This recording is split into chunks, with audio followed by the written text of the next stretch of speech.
Assalamualaikum warahmatullahi wabarakatuh. Sebelumnya, perkenalkan, nama saya Naimatul Farikul Jannah dari kelas C Sistem Informasi. Di sini saya akan mempresentasikan tentang analisa artikel yang berjudul Analisis Manajemen Resiko Keamanan Data Sistem Informasi dengan studi kasus rumah sakit daerah.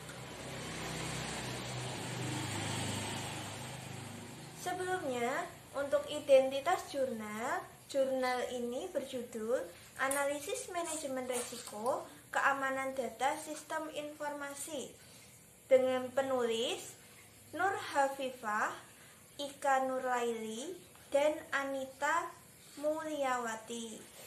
Volume 2 nomor 1 tahun 2018 dengan halaman 282 sampai 287 dengan nomor ISSN 2580 0760.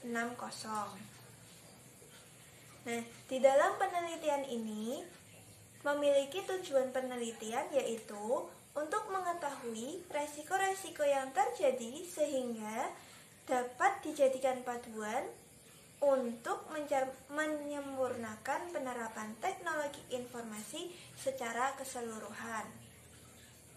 Nah, metodologi penelitiannya yaitu bisa kalian lihat pada alur gambar di samping. Kegiatan awal yaitu diawali dengan studi pendahuluan dan perumusan awal masalah yang ada pada rumah sakit daerah XYZ. Selanjutnya dilakukan pengumpulan data dan observasi untuk meninjau keamanan informasi dari rumah sakit dengan menggunakan langkah-langkah yang diterapkan dari metode Octave Allegro.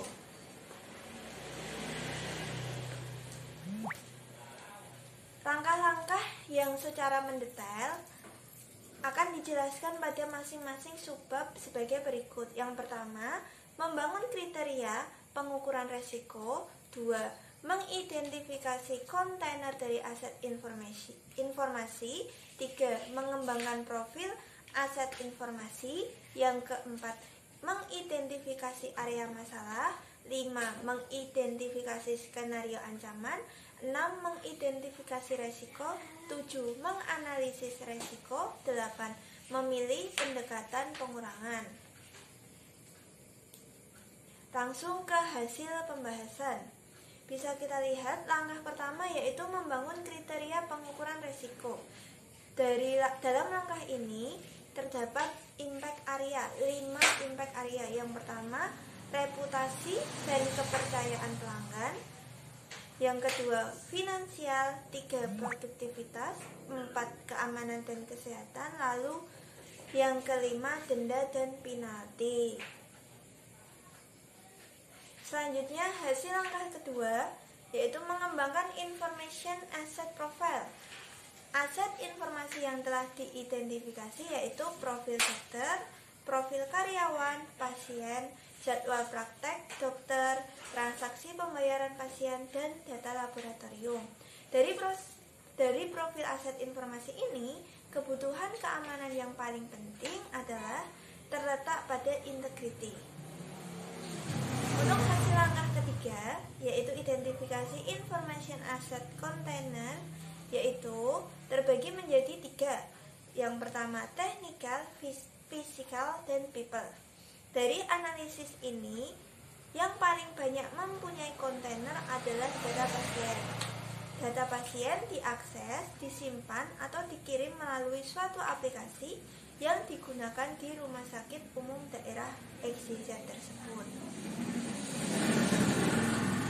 Hasil langkah dan pembahasan yang keempat, identifikasi area of concern.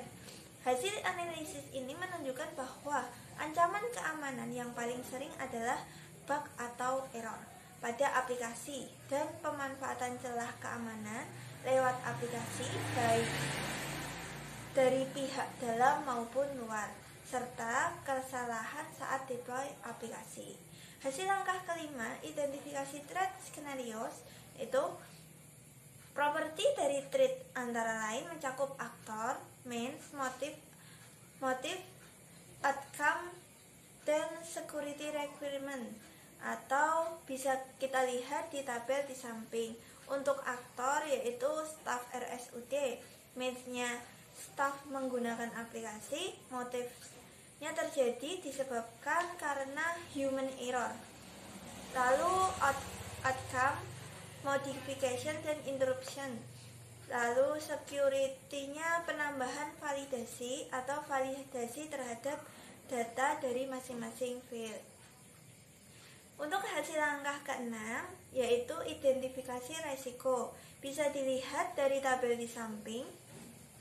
Langkah ini bertujuan untuk menentukan bagaimana risk skenario yang telah dicatat dapat memberikan dampak bagi pihak rumah sakit, mulai dengan melakukan pengkajian risk measurement, kriteria, fokus terhadap bagaimana definisi dampak high, medium, dan low untuk perusahaan.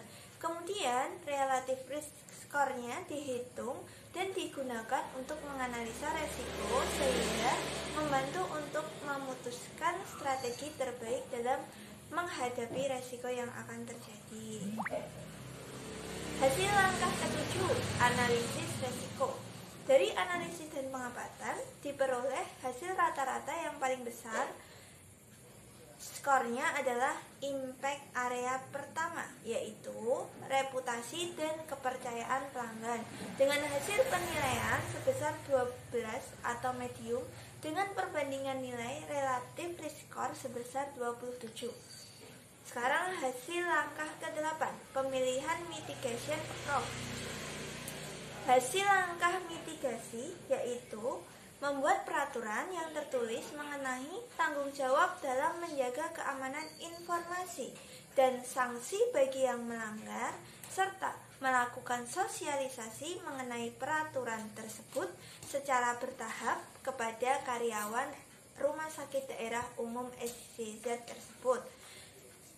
Lalu selanjutnya membuat simulasi secara visual untuk memudahkan karyawan untuk mengerti bagaimana pentingnya aset informasi, ancaman, dan resiko yang mungkin akan terjadi, serta konsekuensi yang harus mereka hadapi bila terjadi. Nah, untuk kesimpulan dari penelitian ini adalah hasil penelitian menunjukkan bahwa impact area reputasi dan kepercayaan pelanggan memberikan hasil penilaian analisa resiko tertinggi sebesar 12 dengan perbandingan nilai relatif risk score sebesar 27. Hal ini berhubungan dengan hasil analisis terhadap critical asset information yang menunjukkan bahwa data yang paling banyak mempunyai kontainer adalah data pasien yang merupakan pelanggan pada instansi rumah sakit. Keseluruhan hasil menunjukkan bahwa data-data terkait pelanggan dalam hal ini adalah pasien merupakan aset informasi yang bersifat kritis pada Rumah Sakit Umum Daerah SCZ, sehingga membutuhkan upaya perencanaan untuk penanganan dan mitigasi resiko di masa mendatang. Sekian presentasi dari saya. Apabila ada kekurangan, mohon dimaafkan. Wassalamualaikum warahmatullahi wabarakatuh.